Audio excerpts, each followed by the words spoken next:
instead of internal affairs, but sounds a little bit better, but it's the same thing.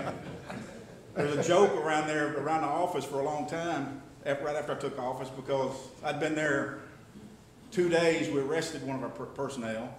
And then I think just a few months after being there, we arrested one. He's in Fort Leavenworth, Kansas, serving federal time right now for selling drugs out of a patrol car. But anyway, I have a second person helping Bobby now that's retired major from the Parks and Wildlife, Mark Simmons, who also does that, but they have other duties as well. They do all of our hiring and things of that as well. Next to Lieutenant Strickland is Major Dale Farmer. Major Farmer has been with the Sheriff's Office 33 years, Dale? Yes, sir. For 33 years. And I tell you what, he's been invaluable to me.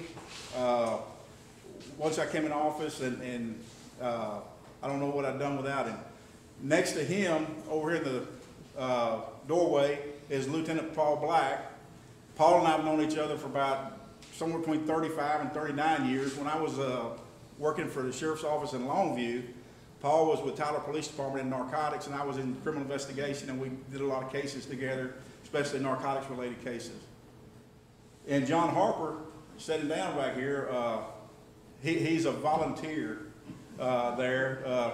John he worked years ago at the Sheriff's Office as a reserve and helped get the reserve program going. He's done the same thing for us, but recently, because his real job is so busy, he kind of handed that off to somebody else, but he still helps significantly in doing that. And then right here, Laura Parsons, raise your hand, Laura, is my assistant, well, actually assistant for me, Lieutenant Middleton, and my chief deputy, Robert Carlson. So she does that, and also she assists in the scheduling of training and things like that. But and the way these things normally work, some of y'all, I've recognized some that's been to these before, and you're back again. That's promising. But anyway, some of the guys here will be handing out index cards. The way we do it, instead of having somebody just take over when we start asking questions and just keep asking and asking and asking, we do it with index cards. And then somebody will read those to me at the end, and I'll answer any question that you have. The only dumb question is the one that you fail to ask, as far as I'm concerned. So just ask any question that you want to, and if we don't have an answer, we'll get an answer for you. Do I need a card? Yep. Can we text to you?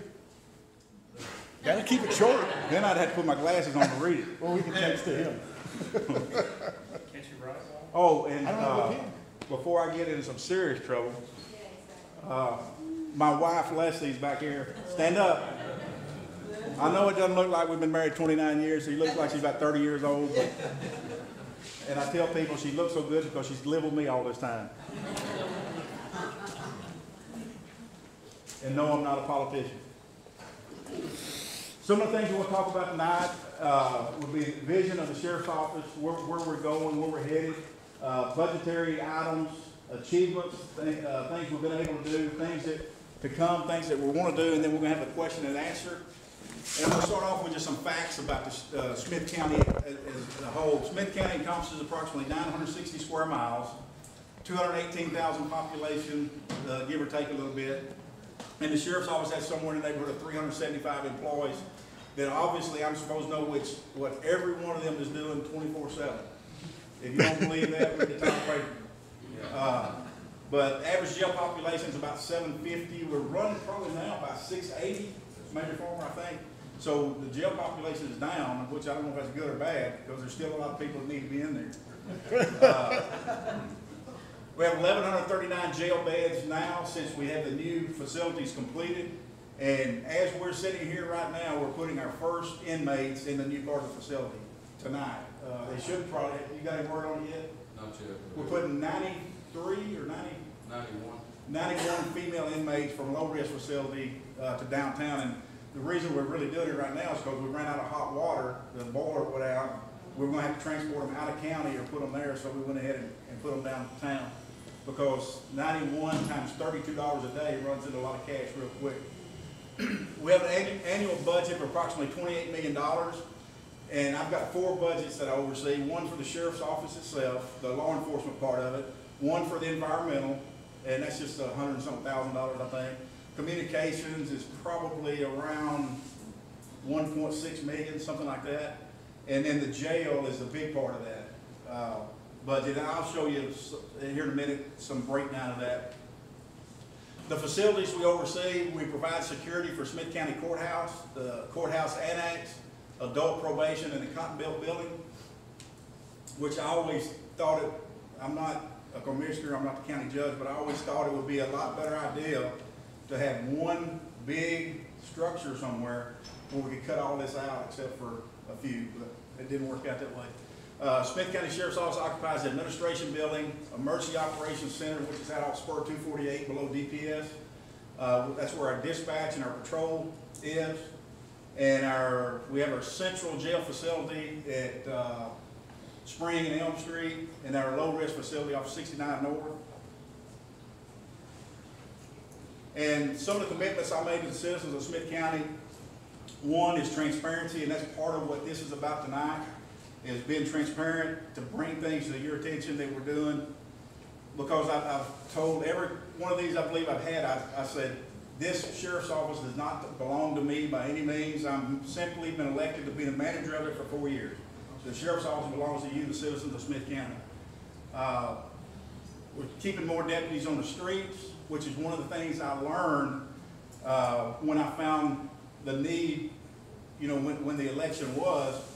That was one of the, I traveled all over Smith County from one side to the next and asked citizens what their complaints were, what could be done better from the sheriff's office. And what I got every place I went was the very poor response times that they had. Focus on major drug issues, focus on major crimes, focus on unsolved homicides. When I came into office, I believe we had either 26 or 27 unsolved homicides, which goes back to the 70s. But I can tell you, I worked for the Sheriff's Office in Gregg County for 11 years. I was in CID 9 of those 11 years. I was both lieutenant and captain of the Criminal Investigation Division. When I left, we had one unsolved homicide, and it was solved after I left. But I could, because I had worked when I was still with ATF, I operated some specific kind of equipment that I taught our Texas Ranger here how to use, which made it me able to go to crime scenes for Smith County with the Ranger to help him with that equipment, and most of these were homicide scenes. And I can tell you, you cannot worry about accruing compensatory time or things of that nature when you're in the middle of a homicide investigation. You have to unleash everything you got on the first, and I know this, I've said this way before this 48-hour show was popular, but for the first 48 hours, you got to unleash everybody on it. And many times I've worked homicide scenes where me or the guys and girls didn't go home for 30-something hours. But it pays great dividends in the end. But they were getting certain things done and then sending everybody home to keep them accruing compensatory time. You can't do that. You can't put a price tag on clearing a homicide investigation. Training and tools, we'll talk about it a little bit more in detail, and cooperation with other agencies. The only thing I'll say about that, when I made lieutenant, I think I was 23 years old when I made lieutenant of the Criminal Investigation Division in Gregg County, and I've been saying, us and Longview Police Department were just like this. And I've been saying, you know, they need to do something about our relationship. And so when I made lieutenant, I said, I am that day now. And I started going to 301 East Cotton Street, which is where the police department is. And first time I went in there, I almost got run back up to the courthouse. But I kept going up there, or down there, and we started going to lunch together with detectives and things like that. And then it worked out so well that when Leslie and I got married in 1980, well, that's dangerous. November 15th, 1986, the sergeant of narcotics at Longview Police Department was our best man at my wedding. So that's the kind of relationships you have to build to have everybody working together in law enforcement, because y'all are the one that gets the benefit from that. So what I did before I even announced that I was running for sheriff is I got with the police chief of the biggest department in Smith County, Chief Swindle, and I told him, I said, I see some of the same issues that I had seen in the past in Gray County, and I said, I want you to know if I'm successful, we have to get along. And I can tell you that since I become sheriff, the Smith County Peace Officers Association had 0 police department employees in it when I took office. Now I think we have somewhere around, Major Farmer, 80 or 90. I mean, they don't attend all the time, but they're members now. And Chief Swindle and his chiefs usually attend. We've added deputies to the street. We haven't gotten new deputies, but what I've done is transfer assignments. And what I knew we had to do is we had to build a foundation for the sheriff's office. And what I mean by that, any good law enforcement entity has to start off with a good foundation of a good patrol division and a good dispatcher communications division. So I appointed 40 patrol deputies and then 8 sergeants, which would give you 2 sergeants per shift. And that's still what we have. Back when I took office, we had 4 to 6 deputies on the street at any one time. We have it now where if we're at full capacity, nobody's in court, nobody's taking a sick day or holiday, we have 12, and sometimes we have an overlapping shift, we may have as many as 16. And I can tell you that is, if you are trying to get from down here in Flint to up off 1253 North at Highway 80 in the northwestern part of the county, it takes a long time to get there. So you got to have people strategically placed throughout the county to make sure we have good response times. Now we have 41 because I took 1 from that and made another position, but we got 2 through the Andrews Center. We got a grant for 2 CIT or Crisis Intervention Team deputies, which they act as patrol deputies until we get what we call a POW, which is a peace officer's warrant for a mental subject out here, and you would not believe how many we get in a week. People needing to go to the emergency room and be committed. And sometimes we have to stay down there with them in the emergency room 3, 4, 5 hours.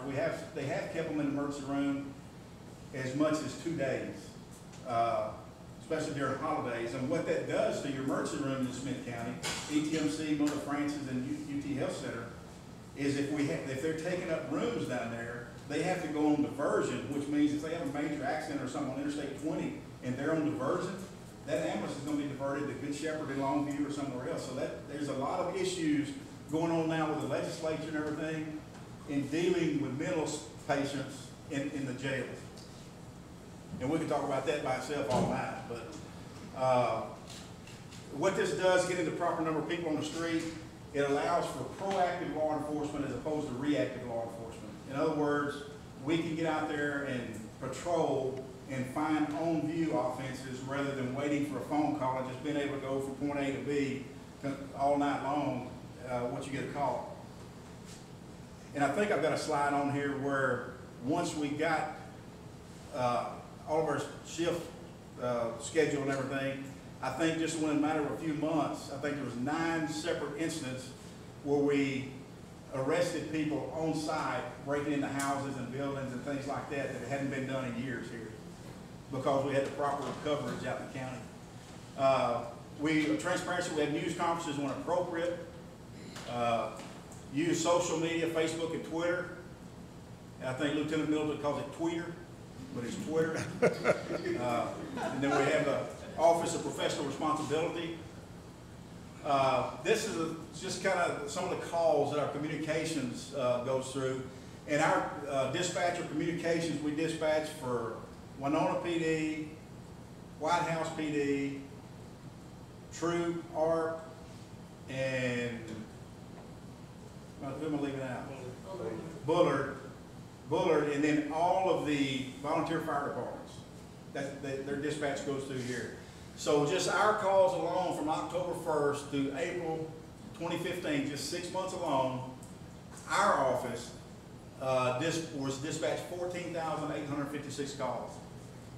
ARP 331, Bullard 726, Troop 752, White House 1774, and then so on. And of course, Winona PD, as of this week, I think tomorrow, I think they're going away, so we will be covering Winona, now.